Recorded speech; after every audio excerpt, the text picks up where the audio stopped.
This is a Yamaha YDS-150. The bell got very loose and there's no way to tighten it from the outside. So what I did was I removed all the screws, 1, 2, 3, 4, 5, 6, 7, 8. These ones are long, 9, 10, 11, 12 screws. And then you lift it up like this, very carefully. And this is what the inside looks like. So those are the pads that react to the key presses. All right, so there's your key presses. So you don't want to touch any of that, but you can tighten the bell by tightening that screw and that screw. There was tons of play in it. It got all wobbly because I've been gigging with it. You know, I got a little dent in the bell, but that's what the inside looks like. Pretty cool. So there's the breath sensor. That's the spit tube. The air goes in there. Really cool. See a little bit of dust on there. I'm playing a lot of outdoor shows. Give it a slight wipe. But it's basically like, it's probably very similar to the sensors on the hand sonic.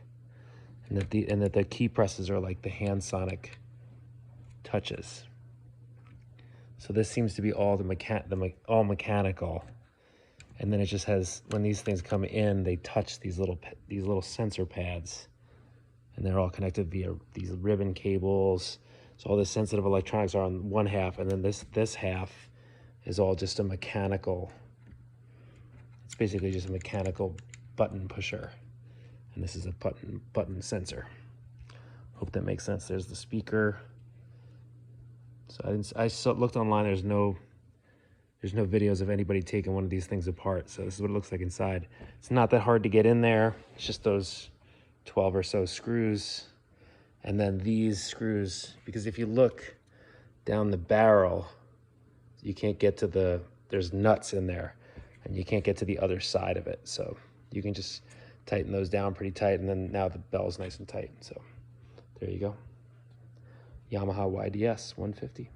And now it's all back together again. Works great. And now there's no wobble in the bell. The bell was super loose. It was all wobbly, and even when it was on the stand, it was all wobbly. And I chipped the lousy mouthpiece, plastic mouthpiece that it comes with. So I just stuck my my Auto Link mouthpiece on there. But now the weight is kind of off because it's a heavy brass mouthpiece. But it does look. I like the way it looks, with the brass, the black, and then the brass, so it looks cool. So, I don't know, I'm not sure if I'm gonna continue using my very expensive, nice mouthpiece with this thing, but for now I will. It's pretty cool. So back together. Point of this whole video is don't be afraid to open it up to tighten this thing. I was terrified because it's a sensitive electronic instrument. But, you know, it's just a few screws, and you can see that it comes apart into two pieces, the electronic half, which is this half, and then the mechanical half. And then under these, and I thought it was interesting the way that it works. It's basically just like a sensor pad, kind of like the hand sonic, the Roland hand sonic, the HPD-20, the one that I use. It has like a rubbery pad that has sensors in it. And these things are basically just like touching a mini hand sonic. That's built within there. Pretty cool. You can, I don't know if you can see, but those little black things down there are the other side of the screw that you can't tighten. I tried getting in there and it's like impossible. It's not worth it. Just take it off, tighten it. All right, that's it. That's a Yamaha YDS 150, sort of a breakdown, teardown, or whatever it's called. Cool. I love this thing. Although, a couple more things about it, just while I'm making this video. It doesn't feel like a gigging instrument. It feels more like a practicing instrument. It's something that's like, it looks cool. I mean, it looks relatively cool. It looks way cooler than the Aerophones. You know, because this thing's made by Yamaha.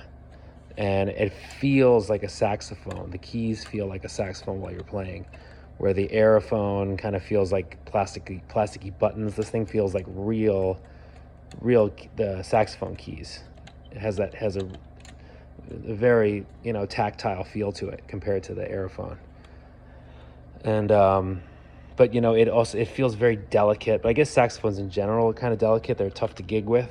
They're not really you know, conducive to road travel. So I've been using this for a few months now, and if you follow my channel, you see I play almost every 3 hours, 3-hour gigs, 6 nights a week.